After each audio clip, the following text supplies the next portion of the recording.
সম্মানিত প্রিয় ভাই বোন, হজ সম্পর্কে বিশ্বনবী সাল্লাল্লাহু আলাইহি ওয়াসাল্লামের একটি গুরুত্বপূর্ণ হাদিস বলছি।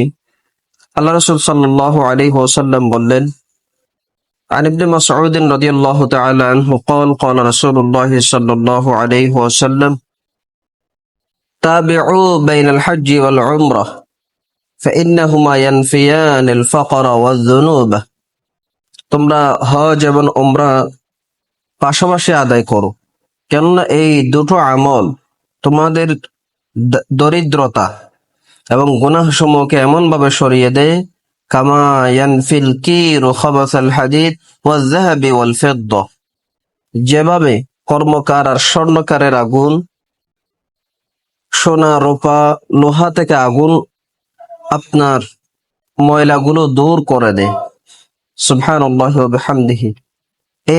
এই হাদিসের শেষাংশে আল্লাহ রাসূল বললেন, ওয়ালাইসা লিল হাজ্জাতিল মাবরুরাতি সাওয়াবুন ইল্লাল জান্নাহ, আর যার হজ আল্লাহর দরবারে কবুল হয়ে গেছে তার একমাত্র প্রতিদান হলো জান্নাত।